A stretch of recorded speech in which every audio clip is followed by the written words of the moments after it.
નમસ્તે. આજે આપણે બાદબાકીમાં પુનરાવર્તન અને પછી કંઈક નવું શીખીશું. શું નવું શીખીશું?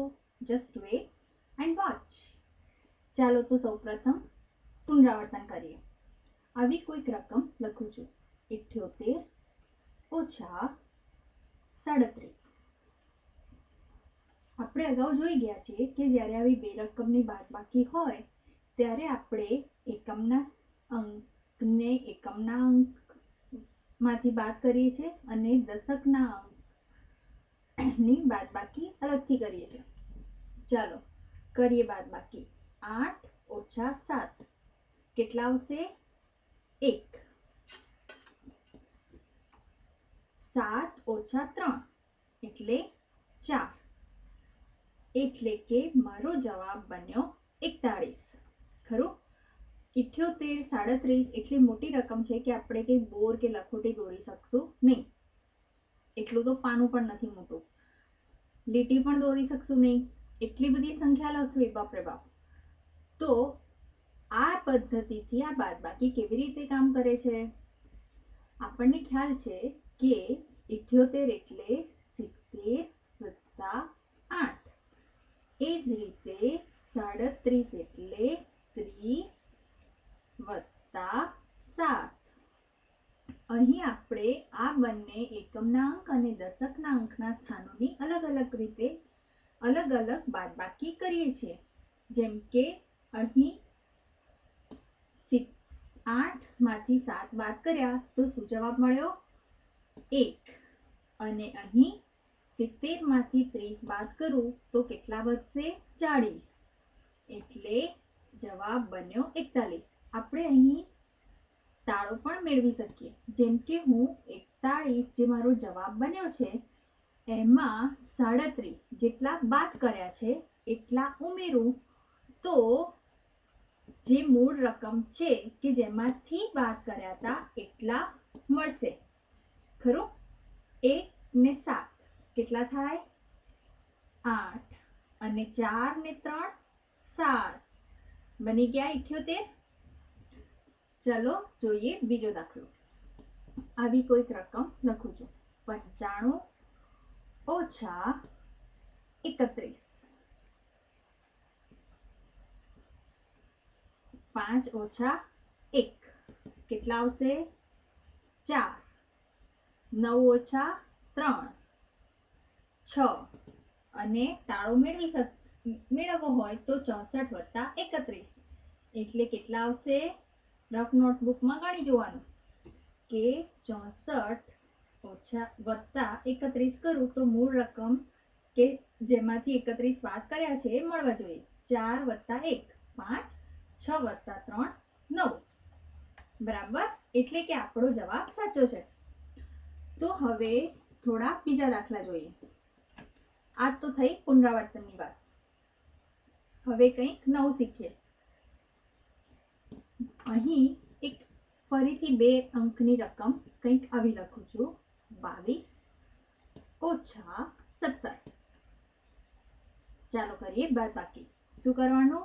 એકમના અંકની બાદબાકી અને પછી દશકના અંકની બાદબાકી અને જવાબ દશકના સ્થાને. એકમના અંકની બાદબાકી કરીને જવાબ એકમના સ્થાને, દશકના અંકની બાદબાકી કરીને જવાબ દશકના સ્થાને. હમણાં આપણે જોયું ને. તો કરીએ બાદબાકી. 2 ઓછા 7. અરે આવું તો કેવી રીતે થાય? 7 માંથી તો 2 બાદ થાય પણ 2 માંથી 7 કેવી રીતે બાદ થાય? ના થાય. એના માટે તો આપણે ઋણ સંખ્યાને એ બધું શીખવું પડે. તો હમણાં શું કરવું? આપણે એક વાત તો જોઈ શકીએ છીએ કે 22 એ 17 કરતા મોટી રકમ છે. એટલે કે 17 તો બાદ થઈ શકે 22 માંથી. પણ અત્યાર સુધી જે શીખ્યા કે જેમાં એકમના અંકમાંથી એકમનો અંક બાદ કરીએ છીએ અને પછી જે આવે જવાબ એને એકમના સ્થાને અને પછી દશકના અંકમાંથી દશકનો અંક બાદ કરીને જવાબ દશકના સ્થાને લખીએ છીએ. તો અહીં તો એ વસ્તુ કામ લાગતી નથી. તો શું કરવું જોઈએ? જો સમજાવું. આ 22 એટલે બીજું કશું નહીં પણ 20 વત્તા 2. ખરું? હમણાં જ આપણે જોયું હતું 78 ની બાદબાકી 78 નો દાખલો ગણ્યો હતો ત્યારે રકમવાળો. અહીં આ 22 માં જે 2 છે ને, આ દશકના સ્થાનવાળો 2, એ આવી રીતે જ્યારે છૂટા પાડીએ છે ને ત્યારે શું બને છે? 20 બને છે. બરાબર? આ વાત ખાસ ધ્યાનમાં રાખજો, એટલે મેં અહીંયા ગુલાબી કલરથી ચોરસ બનાવ્યું છે. હવે આપણી મુશ્કેલી એ છે કે આ 2 માંથી 7 બાદ થતા નથી. તો આ ટ્રીક એવી છે કે જેને તમે એમ કહી શકો કે દસકો લીધો, અથવા તો એમ કહી શકો કે રકમની ફેરબદલી કે ગોઠવણી કરી એવું કહી શકો. આપણે સામાન્ય રીતે દસકો લઈએ એવું પણ કહીએ છીએ. તો દસકો લેવો એટલે શું? આ 2 ને આપણે મોટા બનાવવા છે. 2 માં 10 ઉમેરવાના, એટલે કે આગળ જે દશકનું સ્થાન છે એમાંથી 10 ઉધાર લેવાના. બરાબર? એને કહેવાય દસકો લીધો. હવે અહીં 20 માંથી હું 10 ઉધાર લઉં એટલે વધ્યા 10, અને 10 મેં આપ્યા અહીં એકમના સ્થાને, એટલે કે આ 2 ના બદલે હવે બન્યા 12. ખરું? એટલે કે 10 વત્તા 12 બન્યા. અહીં સરવાળો કરીએ તો આ 22 જ છે. બરાબર? એટલે કે આપણે રકમની ખાલી થોડી ગોઠવણી અલગ રીતે કરી કે જેથી આપણે નીચેની રકમ સરળતાથી બાદ કરી શકીએ. હવે જુઓ તમે, 12 માંથી 7 બાદ થઈ શકે છે. ખરું? હવે કરીએ બાદબાકી. આ 2 કેટલા બન્યા? 12. દસકો લીધો એટલે 10 ને 2 12. દસકો ક્યાંથી લીધો?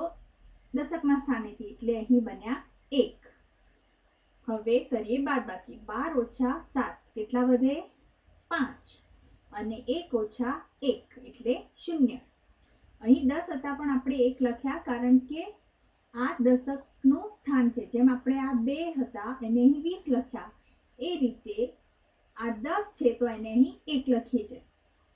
તમને ખ્યાલ આવે છે કે શું કહું છું? જેમ જેમ મહાવરો થશે એમ ખ્યાલ આવતો જશે. પણ આ પદ્ધતિથી આપણે બાદબાકી કરી શકીએ છીએ. મેળવી લો તાળો. 17 વત્તા 5 22. ચાલો જોઈએ બીજો દાખલો.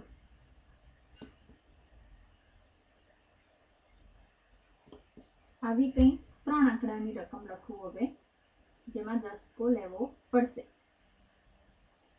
703 ઓછા 67. પહેલા આપણે જોઈએ એકમનો અંક. 3 ઓછા 7. ખ્યાલ આવ્યો? દસકો લેવો પડશે. એટલે આપણે લખીએ છીએ આને છૂટી પાડીને, આ રકમને, આ સંખ્યાને 700 વત્તા 0 વત્તા 3. બરાબર? હવે હમણાં જ અગાઉ આપણે શીખી ગયા કે જ્યારે આ એકમનો અંક એના આગળ જે દશકનો અંક છે ત્યાંથી દસકો લે છે અને અહીં 13 બનશે. પણ આ તો 0 છે. હવે શું કરવું? 0 માંથી તો કઈ 10 ઉધાર નહીં મળે, તો આપણે શતકના સ્થાને જોવાનું. ત્યાંથી મળી શકે છે કે ઉધાર? આપણને ખ્યાલ છે કે આમ તો 703 167 કરતા વધારે છે, એટલે અહીંથી તો મળવા જોઈએ. તો લીધા ઉધાર 100, એટલે કે આ બન્યા 600, અને આ 100 ને આપણે હવે અહીં વહેંચણી કરી આપવાની છે. એકમના સ્થાને આપણને કેટલાની જરૂર છે? 10. એટલે કે આ 13 બનશે. બીજા નામથી લખું. આ 13 બનશે, જેમાંથી આપણે 7 બાદ કરી શકીશું. અને અહીં આપણે વહેંચ્યા 10, અહીં આપ્યા એકમના સ્થાને, એટલે અહીં કેટલા વધ્યા? 90. બરાબર? ચાલો હવે એને અહીં લખીએ. તો આ 3 બન્યા 13, કારણ કે આપણે દસકો લીધો. આ દશકના સ્થાને છે 90, એટલે અહીં એને દશકના સ્થાને શું લખાય? 9. અને આ 700 છે એ બન્યા 600, એટલે 7 ને અહીં શું લખાય? 6. હવે થઈ શકશે ને બાદબાકી? 13 ઓછા 7 કેટલા બને? કેટલા વધ્યા? 6.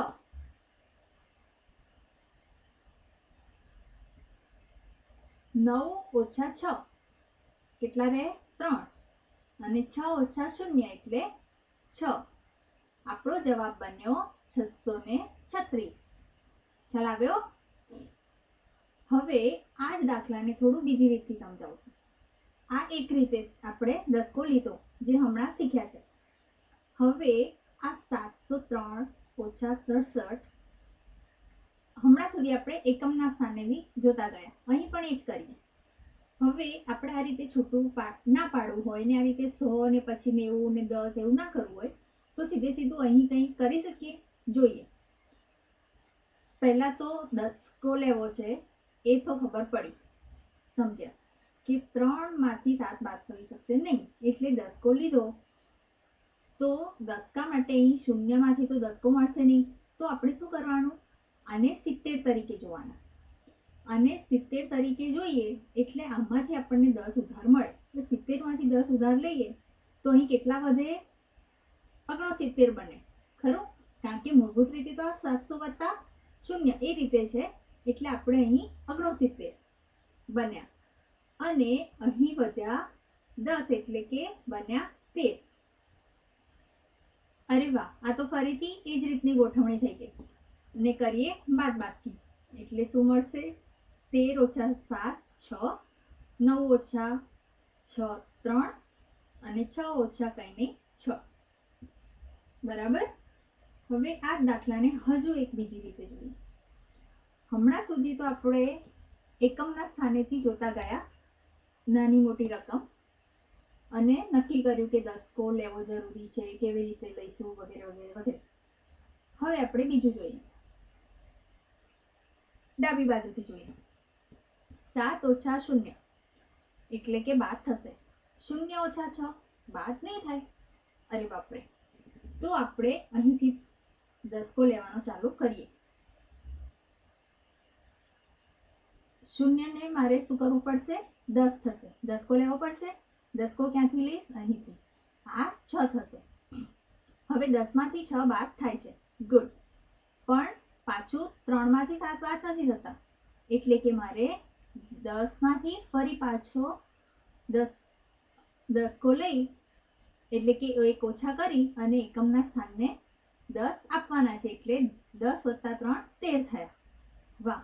ફરીથી આપણી એ જ રીતની ગોઠવણી થઈ, પણ જરાક જુદી રીતે આપણે જોતા ગયા હતા. ચાલો કરો બાદબાકી. 13 ઓછા 7 6, 9 ઓછા 6 3, 6 ઓછા 0 6. ગુડ. હજુ એક બીજો દાખલો જોઈએ અને થોડુંક પાક્કું કરી લઈએ. આવી કોઈ રકમ લખું છું 3 આંકડાની. 953 ઓછા 754. ધ્યાન રાખજો, ફટાફટ થોડી ગણતરી કરું છું, ટાઈમ ઓછો છે. અહીં જોઈએ 754 એ 953 કરતા તો નાની રકમ છે, એટલે કે બાદબાકી તો શક્ય છે. હવે જોતા જઈએ. એકમનો અંક 3. 3 ઓછા 4 દસકો લેવો પડશે. ચાલો લઈએ દસકો. 3 ને બનાવ્યા 13. દશકના સ્થાનેથી દસકો લીધો એટલે અહીં બન્યા 4. ખરું? હવે 13 માંથી તો 4 બાદ થશે, પણ 4 માંથી 5 બાદ નહીં થાય. ફરી પાછો દસકો લેવો પડશે. ક્યાંથી? શતકના સ્થાનેથી. અહીં બન્યા 8 અને આ 4 બન્યા 14. 10 ને 4 14. હવે આપણી બાદબાકી થઈ શકશે. 13 ઓછા 4 9, 14 ઓછા 5 9 અને 8 ઓછા 7 1. વાહ, તાળો મેળવી જુઓ. ચાલો ત્યારે હવે થોડા બીજા દાખલા આવતા વખતે જોઈશું. ત્યાં સુધી તમે જાતે પુનરાવર્તન કરજો. આવજો.